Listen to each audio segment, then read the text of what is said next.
Cette série de concertations vient à la suite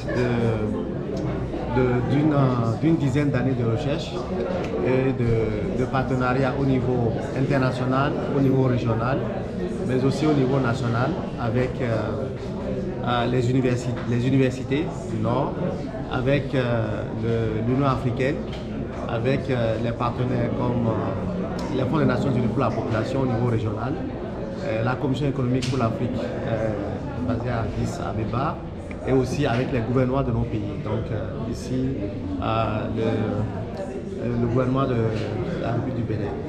Donc il s'agit d'alimenter la feuille de route du dividende démographique sous un autre aspect. Donc les aspects d'équité de genre, en considérant, en travaillant et à mettre donner des évidences probantes sur ce qu'on appelle l'ODD 5.4, c'est-à-dire reconnaître le travail domestique des femmes, principalement, travail domestique non rémunéré. Je rappelle qu'il y a un travail domestique rémunéré, mais on parle du travail domestique non rémunéré, qui est le travail que toutes les femmes font, même quand elles sont fonctionnaires, elles vendent au marché, etc., etc. Mais quand elles reviennent à la maison, les hommes et les femmes travaillent à la maison. Mais beaucoup plus, on s'est rendu compte que c'est des activités qui socialement incombent à la femme. Et ça crée ce qu'on appelle des fortes inégalités parce qu'elles ne sont pas reconnues. Elles créent par exemple le décrochage scolaire chez les jeunes filles, etc. etc.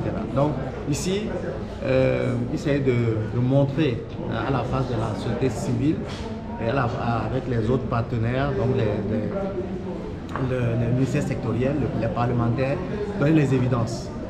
Ce travail domestique non rémunéré, c'est environ 25% du PIB au Bénin, par exemple. Donc c'est énorme.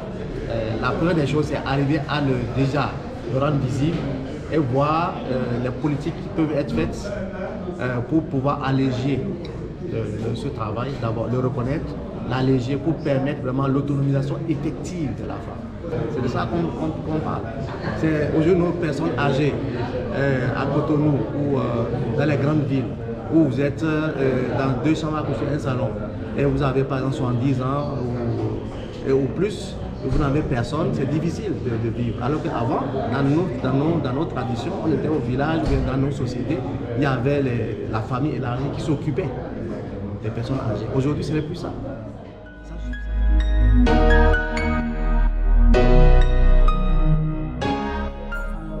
Il y a un agenda global et aussi africain très important sur l'équité de genre, ce qui a amené les bailleurs à financer du travail sur la reconnaissance du travail domestique non rémunéré, ce travail invisible dans les mesures économiques habituelles parce que justement il ne suscite aucune rémunération.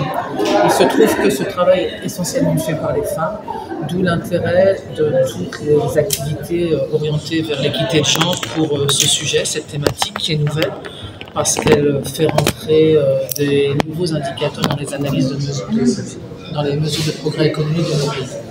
Pourquoi c'est intéressant pour PRB particulièrement? Parce que c'est aussi une manière d'appuyer l'utilisation de données. Si on parle du travail domestique non rémunéré, que je préfère appeler le travail de soins familial, parce que ce n'est pas une question de rémunération. Le fait qu'il ne soit pas rémunéré, c'est juste entre guillemets la problématique de ne pas être là. En fait, la fonction du soin familial pour la construction d'une société résiliente, pour la préparation des générations futures, c'est quelque chose qui est essentiellement fait par les femmes.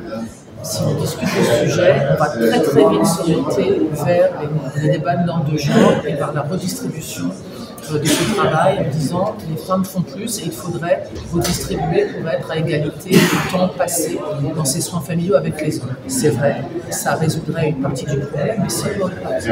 Parce qu'il y a toute une partie de soins qui n'est pas fournie. On a au long du cycle de vie de notre société un déficit de soins au long du cycle de vie. Et ça, c'est ce que les analyses qui sont faites par le CREG, à qui vous avez parlé aussi, permettent de montrer avec des chiffres. Et ces chiffres montrent qu'il ne s'agit pas seulement de redistribuer la charge de travail entre les hommes et les femmes, mais il faut aussi discuter et travailler des politiques publiques qui vont prendre en charge toute une partie de ces soins familiaux.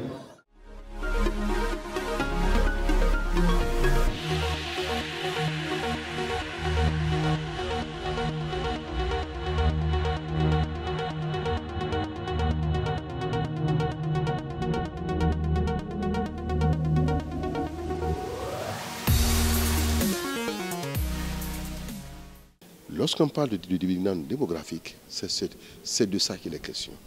Tirer profit du potentiel de la jeunesse et des femmes qui, en vérité, à l'heure où nous parlons, constituent un potentiel dormant à plus de 50%. C'est un potentiel dormant. Vous avez vu vous-même, les jeunes qui sont dans le statut de sous-emploi, les femmes qui font le travail non valorisé, etc. Donc c'est de ça qu'on a débattu. Donc c'était des concepts qui étaient nouveaux à nous. Aujourd'hui, on s'en est familiarisé. Aujourd'hui, donc tout le monde a... Aujourd'hui, la vingtaine de parlementaires qui est venue aujourd'hui, enfin, qui est arrivé ici, chacun est sorti avec une idée de ce que c'est que le dividende démographique. Par le passé, vous voyez, quand il y a des collègues qui pensaient que dès qu'on parle du travail domestique non rémunéré, pour eux, c'est des vies d'oméga que nous prenons. Les domestiques que nous prenons, qu'on gagne à nos femmes, que nous payons, ce n'est pas de ça qu'il est question. Il est question d'un potentiel non valorisé, du travail non valorisé, vous voyez, de tout ce qui se passe autour de nous. Je ne dirais pas nos femmes. Les hommes aussi en font. On n'a pas de 6%, les femmes à un pourcentage plus élevé, 4 fois, 5 fois plus élevé. C'est de ça qu'il est question. Donc aujourd'hui, il y a une prise de conscience. Et des pistes ont été proposées par les brillants communicateurs que vous avez suivis, Mme Fall, qui est pratiquement une experte dans la matière. Il y a le professeur Dramani. C'est deux principaux communicateurs, vous avez vu. Le professeur Dramani, c'est un Béninois qui est au Sénégal, à Dakar, qui est porteur aujourd'hui disons, de ce projet, de ce programme de réflexion sur le dividende démographique. Je peux vous dire sincèrement que les parlementaires sont repartis comblés et outillés. Donc sur ces questions-là, comblés parce qu'on a eu toutes les informations, on a eu beaucoup de notions, de concepts qu'on ne connaissait pas par le passé. Ce n'est pas une affaire de loi, hein. C'est une affaire de politique publique. Et nous sommes là pour accompagner la politique publique. Donc c'est pour ça qu'il nous faut être outillés. Et je pense que ce qu'on a reçu, on a été beaucoup outillés.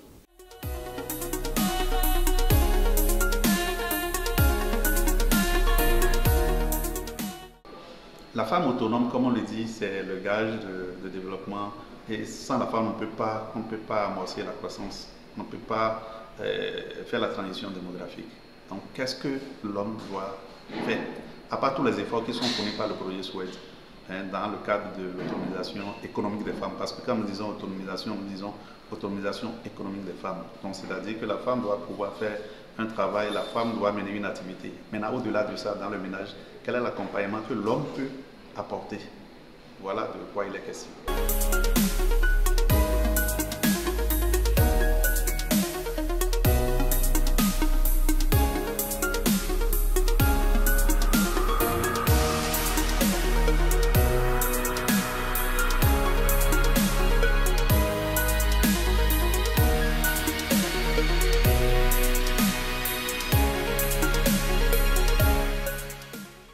Nous, au niveau de la recherche, c'est d'abord produire l'évidence. Une fois que l'évidence est produite, elle permet à chaque acteur, donc la société civile, chaque acteur a un rôle à jouer. Donc la société civile va jouer son rôle, les ministères secrets vont jouer leur rôle, les parlementaires vont jouer leur rôle, parce que tout ça c'est pour le bien-être collectif, le bien-être collectif. Donc c'est d'abord qu'on puisse amener, parce que c'est un sujet sur lequel il n'y a pas de débat de société. Parce que les débats de société glissent sur les normes de genre.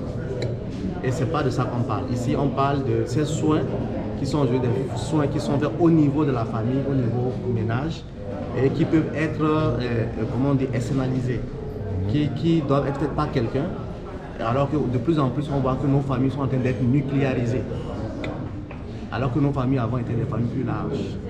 Donc aujourd'hui, c'est difficile à une femme, dans un ménage, une femme qui a des enfants, de se mettre à travailler si elle n'a pas un nounours.